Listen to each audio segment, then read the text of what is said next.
ลุงกี่สอนเอง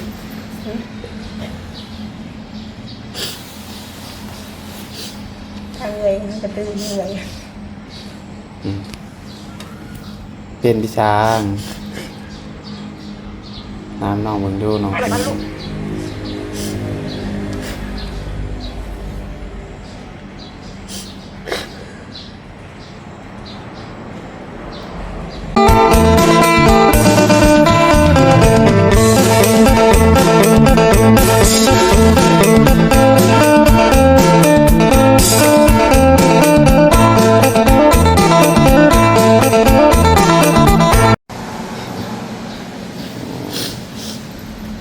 ลุงกี่สอนเอง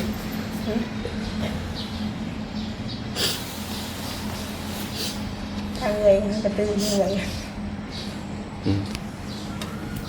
เป็นพี่ช้างน้ำน้องมึงดูน้อง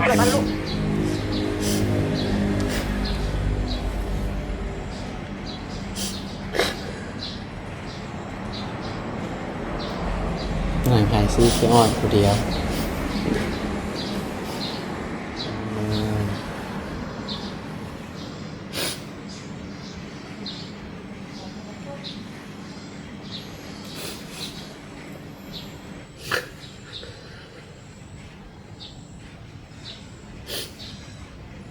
ข่าวมาจอย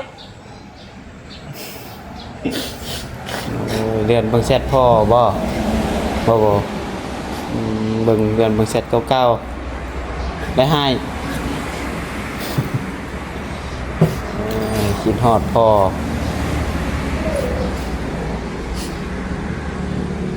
น้องบัดไซมาในสิข่าวปุ๊กน้องเบลเพิ่นบ่ละหายซีสิฮอดจังได๋เนี่ยน้องนี่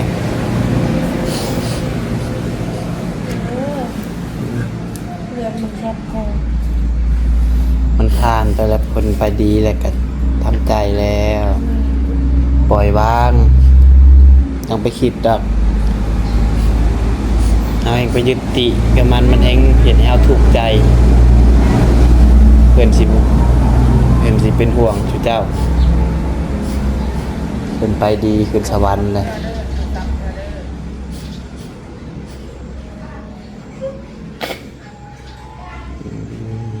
ตัวนั้นดิน้องเว้ย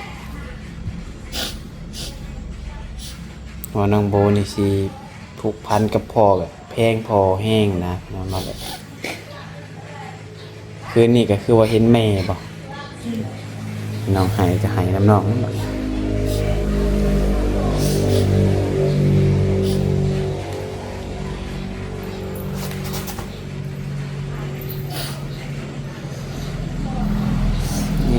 มิดจังไม่น้อง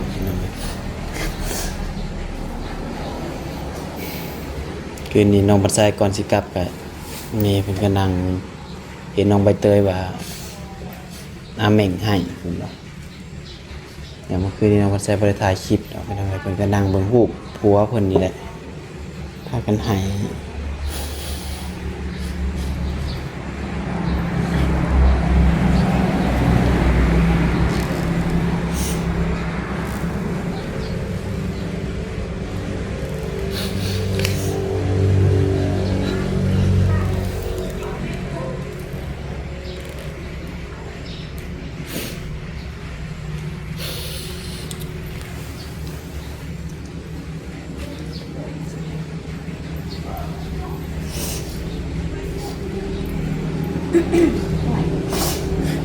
เช้าพากินข้าวกินน้ำอยู่บ่กินแล้วข้าวนะมือเบิ่งก็ยาเฮงเบิ่งเฮงกันเฮงเบิ่งเฮงคิดฮอดถ้ามันอื่นคือเนี่ยเราห่วงนะเพิ่นไปดีแล้วน้องเอ้ยเศร้าให้แล้วแนมลงมาเราเป็นห่วงได้หรือเป็นถึงผ่าเราไปถึงสวรรค์ชั้นผ่าอะไร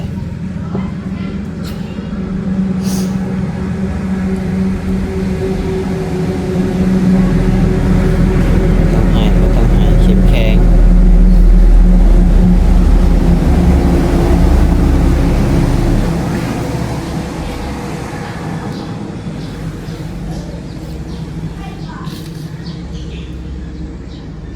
กลางวันสิมาปลุกน้องเบลเพิ่นกินข้าวกินยาพี่น้องเนาะ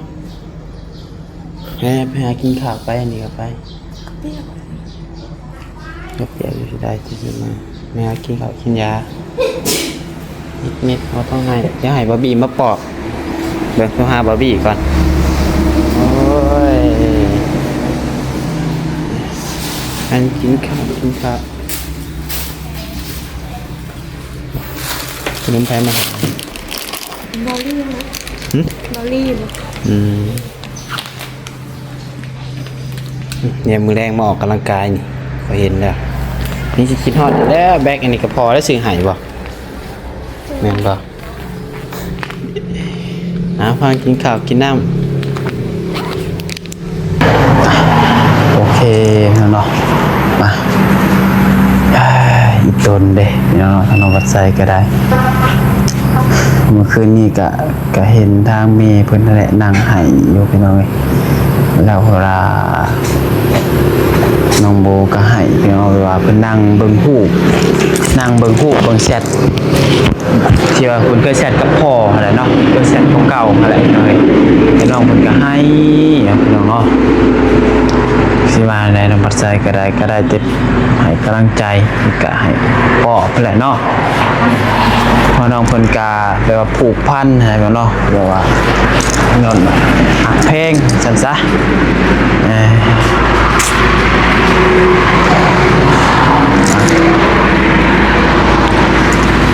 ก่อนอื่นเบิดกะกราบทักทายสบายดีเด้อสบายดีสวัสดีพ่อแม่พี่น้อง FC กันเบิร์ดสุคนเนาะพบพ่อกันกับช่องสายกกสายบุญกับน้องปัสไซอีกแล้วในช่วงคอยคำลงแรงตอนนี้เนาะน้องปัสไซก็อยู่เพื่อนน้องเบลนี่แหละพี่น้องเลยกะแลนไปเวียกไปงานทางนี้ก็ค่ำพี่น้อง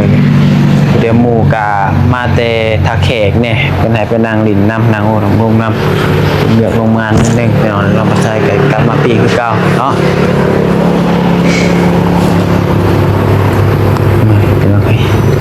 สิว่าในน้องปัจจัยก็ได้เนาะทางน้องเบลก็จะคุณเห็นอย่างต้มพี่จังอยู่พี่น้องเนาะแบบห้านไป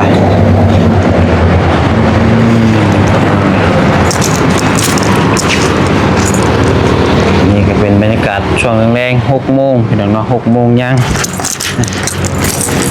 ตัวนี้นี่สิเป็นห้านเนาะเป็นห้านเป็นอย่างเป็นห้านแล้วก็เป็นห้องเพื่อนครัวแสดงว่าเห็ดเพื่อนนี่ก็เห็ดได้อีกหลังหนึ่งนะพี่น้องเนาะเห็ดเพื่อนก็ได้เห็ดเพื่อนเขาเห็ดห้านก็ได้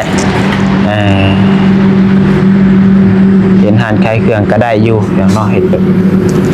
ขายเครื่องย่อยขายห้านเปิดห้านอาหารอาหารอย่างนั้นเนาะ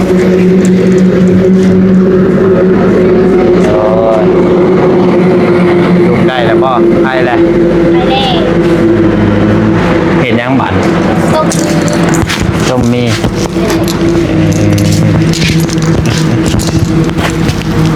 กินนี่ก็ได้เสีย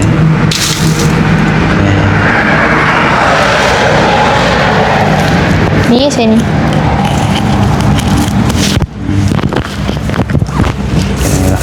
น้องโบกับเพิ่นยังอยู่ในอยู่เพิ่นให้พี่น้องไงน้องบ่ใส่ก็ให้เพิ่นนั่นก่อนเดี๋ยวจังลมกับเพิ่นพอดีว่ามีเรื่องสิลมกับน้องๆเพิ่นอยู่กับน้องเบลนำ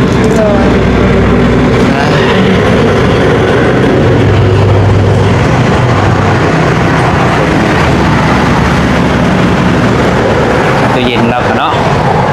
โซ่มาคล้องไว้พี่น้องย่านคนหลักเนาะพวกไหวมีปิดห้านกับปิดตะเว้นเนาะแม่ปิดตะเว้นว่ามันบ่สู้ได้ขายบ่กันอะไรชื่อว่าได้ขายก็ได้ขายอยู่นะกะขายให้คนในบ้านตัวเองกับคนใกล้ทางอีกหน่อยปิดตะเว้นย้อนอันแม่เฒ่าเรามาเฮ็ดเวียกอยู่ในเฮือนหั่นนะเกอเป็ดเกอไก่แล้วง่ายๆกะอยู่เฮ็ดกินหั่นนะ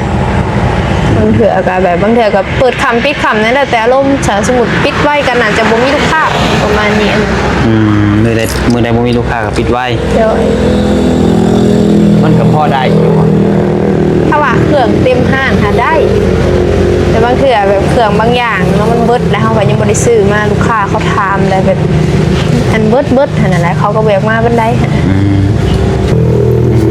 โอเคโอเคโอ้ทางน้องโบเพิ่นออกมาแล้ว มาแล้ว สบายดีโอ้ยเนาะ โอ้ตายมีตัวเอาเพชรเท่าใดนี่คูณ2บ่มันมีอยู่ตรงนั้นก็เป็นเพชรนึง กินได้อยู่บ่สุกบ่ติ ได้จะว่าค่อย กิน ๆ ห กิ มี่ นนี่ ซะ แหละ ก่อนเถอะพี่น้องเนาะถ้ากันกินหมี่กินหยังก่อน หมอนี่ก็รุ่นดึกดำบรรพ์ได้หมอนี่ก็ เบิ่งแม่โทรมาตรงเด้แม่โทรมาพี่น้องไอ้กินนี่เนาะโทรมาดูดีว่าลมเรื่องปาดเรื่องหยังอะไรพี่น้องยามมันยากเนาะเดี๋ยวน้องพอดใส่ไปซื้อน้ำมื้อเว้นนี่แหละมีทางอันนั้นเด้เอ้ยเปิ้เด้ เปิด เราเอื้อยเราเอ้ยเป้ผู้หนึงเปิ้แล้วก็มีเอื้อยเรา เรียกอะไรบ่คนบ่ฮู้ เพิ่ สั น ก แนะนำมามันยากนะ วันใด เพื่อสิได้ปาดก็บ่ได้ง่ายพุ่นน่ะพี่น้องเอ้ยทางภาษาก็อธิบายบ่ถูกมันหลายขั้นตอนนั่นแหละเพิ่นว่าคันเฮาบ่ส่งโทรหาหมอนัดหมอก่อนนี่มันก็เฮาสิไปถ่าคิวแล้วล่ะเพิ่นว่าสมมุติเฮาสิไปตอนเช้าก็เพื่อเฮาสิได้กวดประมาณสมมุติว่าเพิ่นนัด4:00 นแรงประมาณ 10:00 นผมบ่เพิ่นจังสิได้กวดนะเพิ่นว่า ยาก แนะ เนาะ นำมาเลยมันหลายขั้นตอนพุ่นว่าคือล่าวก็กลับไปกลับมา 3-4 รอบพุ่น เสียเงินหลายด้วยนะ เฉพาะกวดซื่อๆหาเอาหยังวะตัดเอาซีนจังซี่แหละพี่น้องเนาะแบบโรคอะไรไปกวดประมาณเบิด 4-5 หมื่นบาทเฉพาะกวดมันนั่นเอากินได้ไหมโบกินบ่ บ่กินบ่โบ อ้าวโบเพิ่นกิน กินเดียวเลย เอ้ามาตอนได้ซะนี่ ไปกินน้ำมูกอีกแล้ว มา กินอยู่กันอยู่ทัน สบายดีอย่างเงี้ยเฮ้ยนี่มียังกิน ใช่ว่าพาเมียมาก็เมื่อคืนเด็กพาเอื้อยจะมาแกงหน่อไม้ เอามันไม่ก่อน ฮะ ไม่ก่อน เมื่อยก่อนเรามามือแกงมือนี่ที่มือไปป้ายได้มันจิตนี่ ไปใช้ เอาไปแกงเลย หมักกินแบบนี้ได้กินแห้งๆ ไปอีกแล้วไม่แต่ เราต้องจะไปน้ำอีก ฮะ เราต้องไปน้ำไปก่อนเลยที่ กะพังเบิ้งขันเพิ่นยังบอกข้าวไข่กับบ่ได้ไป ไปก็มีคนย่าง กะพังเบิ้งก่อนยังบ่ฮู้ยังบ่แน่ใจ นั่นยังไม่เคยเนี่ยจะบอก คือไข่อยู่น่ะ ใครแล้ว ไข่อยู่ ไปแล้ว รู้แต่คอแห้ง มืออื่นมือฮื้อพากันมาจะใช้ใส่ โอ้เด้ มาแต่หาน้องเจ้าเลย น้องคิวรี่ฮะคิวรี่นะ ดูดิ เอาน้องเฮาโอ้ยเนาะ ไปเลยทางอยู่ว่าวันที่หนึ่ง แม่นวันถิดบ่วันถิดวันจันทร์เดินทาง เนี่ยเลยก็เลยลองกันนะ เนาะก็คือคือจะเว้าแล้วก็ไปกลับมาเพื่อสิได้เฮ็ดเพื่อสิได้พาก็ได้ ไป ย่านเท่าไรรอบกูเลยบ่ย่าบ่เคยไปเนาะ เพชร โอเคไปเดี๋ยวสิลงกับน้องๆเพิ่นก่อนเด้อเดี๋ยวแป๊บนึงเดี๋ยว มา กินได้ไหม กินมี กินได้ไหมกินรอดแต่กินรอดกินเดี๋ยว สวยแล้วเนาะ เอาทีเดียวกะไม่ได้จะเนาะมันประหยัดนั่นแม่กินไหม เนาะโบ มาแม่ ปันไหนแล้วโบเนาะเป็นอะไร หมูไอชิมาเนาะ พูดได้ไหม โอ้ชิมาไป ยอมแล้ว โบก็ซื้อมาห่อเดียวสะ โอ้เราวันเราก็เปิดลายแล้วโบขายน้ำกำไรขายน้ำจักหรอบอกบี้ได้บี้คือไว้บี้ใช่ปะแหบรถแล้วเราการแหบรถ จริงได้ ต้องจริงใจเอาพักรถ ให้เพิ่นกินก่อนพอเดี๋ยวจังคุยกับเพิ่นสองพี่น้องแม่นึงเลยไปเนาะปอตัวปากเป็นโพงพี่น้องเนาะกินมีพี่น้องเอ้ยโอ้ตัว สเบลซื้อมาว่าสิกินคักๆว่าเพชร น้อง แห้ โบ ง น้องโบซื้อมาเหมือนเจ้า น้องโบซื้อมา อืม พัดใจอีกเลย ปัดเอามาพอดีว่ามีเรื่องสิคุยกับน้องๆเพิ่นหน่อยนึงพี่น้องสองไอ้น้องเพิ่น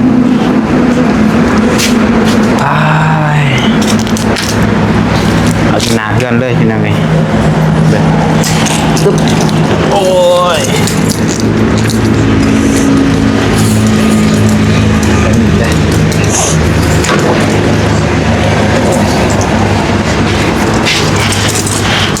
ตั้งกล้องก่อนพี่น้องเลยโอเค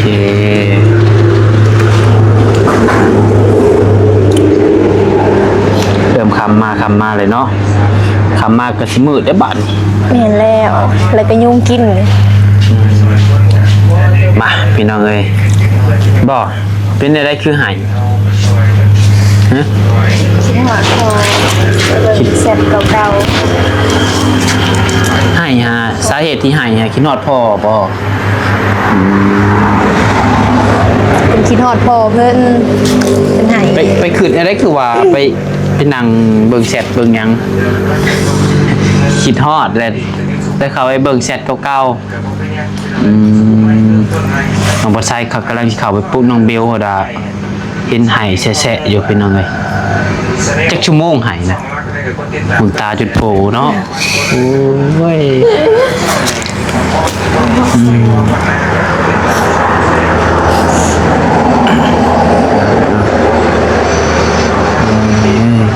สาเหตุที่หายย้อนว่าคิดฮอดพ่อ เป็นคิดหอดพอเพิ่นนี่เพราะว่ายังก็พอซาเบลกับน้องซาเบลกะสิวันนั้นก็ผูกพันนั่นแหละเอาง่ายๆกะสาวหลาน้ำเดบอกกันมาเวียดแต่ละมือกะมาหยอกเพิ่นนั่นแหละนะกะหยอกมาหอมอะไรก็แบบหยอกกันไปหยอกกันมาแหละตามภาษาพอลูกนั่นแหละวันนี้พอเสียกะคิดฮอดง่ายๆกะกลับไปเบิ่งแชทน้องสาวกะ เป็นกระบติแล้วตัวนี้เนาะเพราะว่า ความเสียงพอแหละเอาไปกะ ก็เข้าไปฟังขอความเสียงแชทเก่าๆเนาะที่แบบเพิ่นเคยแชทหาเพิ่นเคยให้นั่นนี่เคยหยอกอะไรเนาะเอาเข้าไปอ่านก็ค่อยบ่ค่ายก็คือแบบเฮาแชทกับผู้สาวผู้บ่าวเป็นสิหน้าพี่น้องเนาะแบบสมมุติว่าเฮาคุยกับผู้ใดแหละแบบคือตัวอย่างว่าเฮามักผู้นี้ซะแล้วเฮาคุยกับเพิ่นคุยกับเพิ่นแล้วบัดนี้เฮาเศร้าคุยแต่กลับไปเบิ่งแชทเก่าแล้วมันก็แบบคอยคิดฮอด สิประมาณนั้นแหละพี่น้องเนาะ เพราะว่าพอก็แบบมักเสร็จน้ำนั่นนี่ฮะนะเวลาไปหลินไปเที่ยวปะบางเทื่อก็แบบกินเขาวหรือว่าบ่เห็นอยู่ไสก็เสร็จน้ำมันเอายังไงกัน แล้วเราคือพอเสียนี่จื้อบ่วันที่หยังก็ที่6ป่ะที่6คือที่7ถือวันหยังก็ วันหนึ่งบ่จื้อวันไม่ค่อย บ่จื้อครับเพราะว่าเพราะว่าวันที่เพิ่นเสียหาคือได้ยินแม่ว่าเป็นวันที่อันมือเฮาไปส่งสการมันประหัสจื้อไว้เด้อบางเทื่อถามนั่นนี่คือถ้ามีคนถามนะแต่วันที่7เนาะวันที่7คือว่าวันพฤหัสพี่น้องเอ้ยที่ว่าตามความเชื่อทางครอบครัวน้องปัสไซเองก็แบบว่าคะแนนว่าเป็นวันแบบว่าเผาใหม่วันเผาใหม่วันสงกรานต์นะพี่น้องเนาะในแม่น้องปัสไซเพิ่นบอกว่าคะแนนว่าซื้อเครื่องซื้อของอย่างที่แบบไม่ไหม้นะยกตัวอย่างว่าซื้อรถจ้ะสิไปซื้อรถจักรใหม่ออกห่างมือหนึ่งนี่สมมติสิไปซื้อวันพฤหัสนี่ครอบครัวนี่บ่ซื้อเพราะว่ามันเป็นวันที่แบบออกฮ้อนออกร้นซื้อมามันก็สิเพมันก็สิบ่คักนะตามความเชื่อเป็นจังได๋ก็แล้วแต่เป็นจังเนาะแล้วแต่บ้านแล้วแต่เมืองเพิ่นถือเป็นจังได๋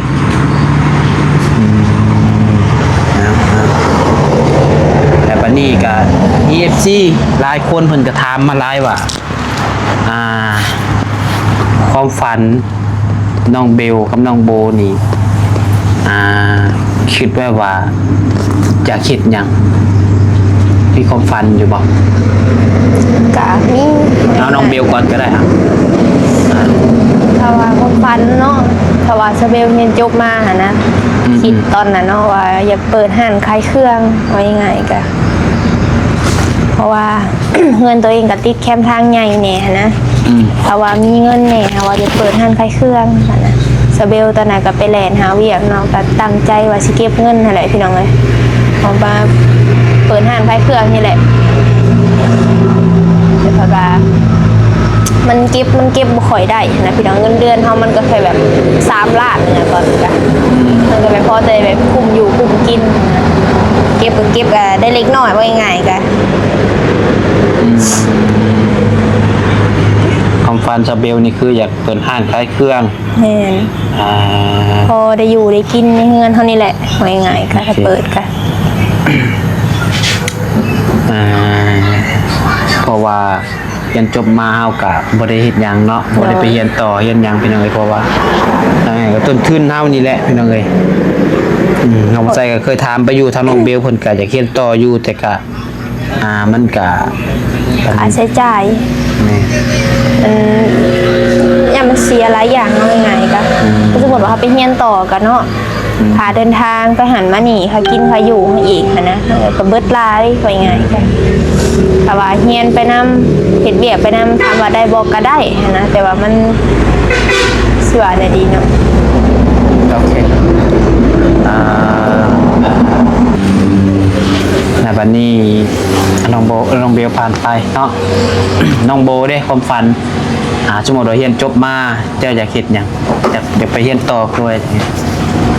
เรื่องอยากเรียนก็อยากเรียน แล้วเอาไหมน้อง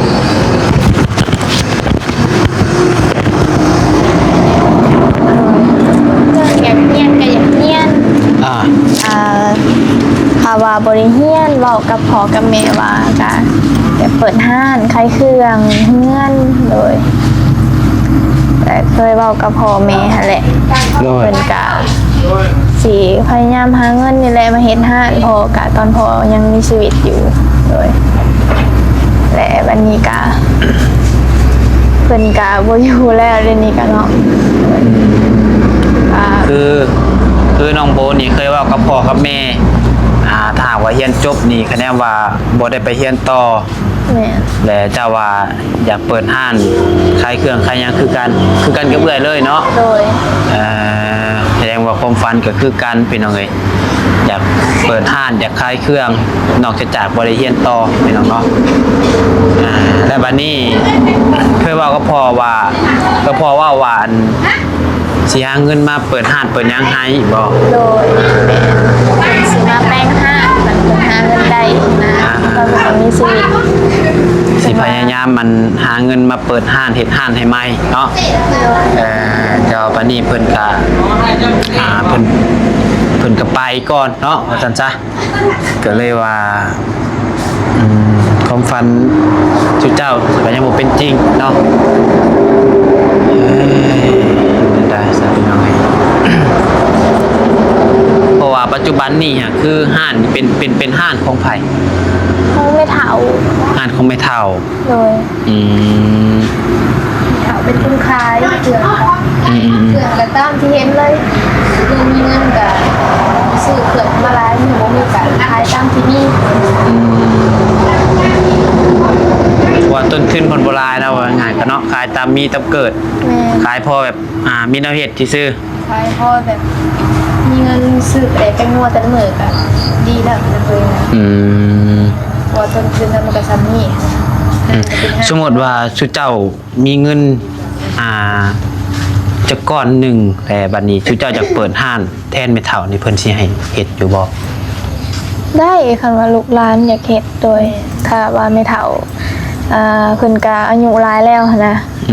เพื่ออนาคตเพิ่นก็อาจจะเฮ็ดบ่ได้แล้วก็มีแต่ลูกหลานนี่แหละมาเฮ็ดต่อเพราะว่าเพิ่นเฮ็ดบ่ได้ก็เพิ่นก็เฒ่าขึ้นน้ำมือเลยนะลูกหลานนี่แหละมาเบิ่งต่อไปเลย ได้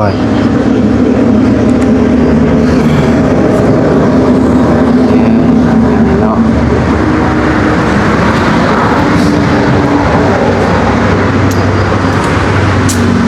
นี่คือความฝันสองไอ้น้องเพิ่นเป็นน้องเนาะก็คืออยากมีห้านเป็นของตัวเองพี่น้องเนาะอยากมีห้านขายเครื่องขายของสมมติว่าขายนี่อยากขายแบบใดเป็นพวกเปิดห้านขายของกินคือว่าขายหยัง ข ขายเครื่องย่อยโทรไปนี่แหละคันว่าอันนั้นก็สิเปิดร้านขายของกินน้ำประมาณนั้น อืมอันขายเครื่องเหยาะเครื่องย่อยพอได้อันนั้นแหละเนาะเพราะว่าผู้หญิงพี่น้องเนาะผู้หญิงเฮากะคะแนนว่าไปเป็นลูกจ้างหมู่กะมันก็ได้อยู่คือน้องเบลแหละก็เคยไปเนาะมันก็สิบ่คักสำเฮาเป็นนายตัวเองพี่น้องเอ้ยคะแนนว่าเฮามีร้านขายเครื่องขายหยังมันก็เฮาอยากขายก็ขายอยากปิดก็ปิดเนาะอีกอย่างบัดนี้เฮือนเฮาก็มันติดแคมทางพี่น้องเอ้ยความฝันก็คือการบัดสมมุติว่า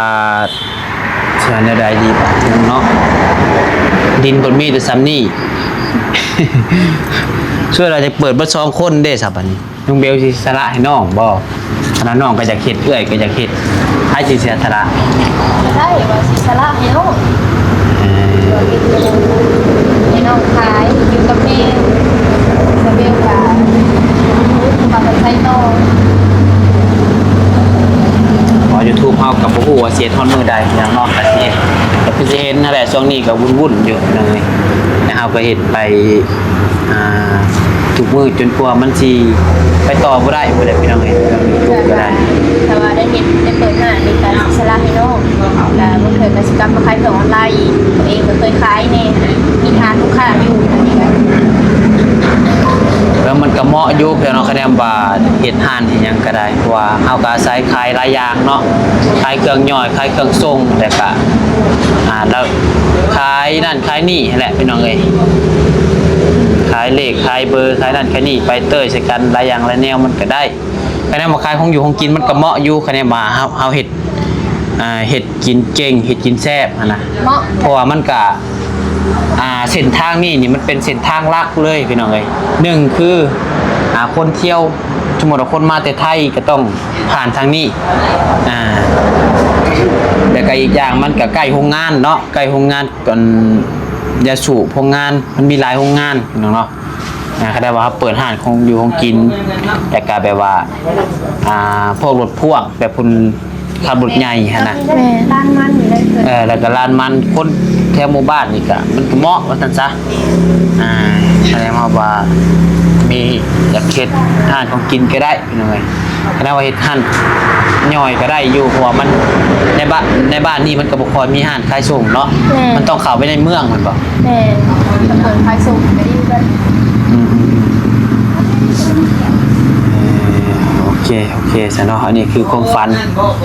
สองไอ้น้องเพิ่นสักพี่น้องเอ้ยเอามีแต่ว่าสู้ๆตั้งใจหาเงินเก็บเงินขอให้ฝันเป็นจริงเนาะอันว่าถือเลขมือแดงเกษตรสะดอกพี่น้องเนาะเฮ็ดน้องพอไซคิดว่าคะแนนว่าเฮ็ดแทนบอนห้านเก่ามีเท่านี่ก็เฮ็ดพอให้มันได้ขายนี่ก็ประมาณแสน200,000 บาทนี่ก็จักว่าสิแล้วเนาะเพราะว่าเอาเฮ็ดเป็นห้านเด้ แม่ เฮ็ดแบบก่อแล้วก็โล่งเลยก็เฮ็ดห้องนอนห้องนึงเนาะ แม่มีบอลไว้เครื่องน้ำแหละประมาณนั้น ห้านใช้เครื่องว่าง่ายๆคือลักๆคือแบบเป็นเลื่อนช่งอย่างพี่น้องแบบก่อแล้วก็ใส่ประตูม้วนนะทางหน้าก็ได้ดึงลงก็ได้ว่าหยังก็เฮ็ดห้องนอนนำห้องนึงโอเคเด้อจังได๋ก็สู้ๆโบก็เข้มแข็งคือพอเพิ่นก็ไปดีแล้วเฮาก็ต้องขึ้นจังหลายเด้อเข้มแข็งให้ตั้งใจอย่างเฮาแล้วเพิ่นก็ทั่วสิครบเดือนแล้วนี่เนาะยังอีก6มื้อ5 6มื้อบ่แม่ เที่ยวเพิ่นจากเอาไปพี่น้องเอ้ยฝันอยู่บ่แต่ตั้งแต่เราเสียนี่ฝันเห็นเราจักเทื่อ บ่เคย บ่เคยเลยจ้ะนะ แม่ มีแต่เห็นแต่เพิ่นมาหาจะว่าเพิ่นมาหาตั้งแต่มื้อนั้นพุ่นเนาะ แม่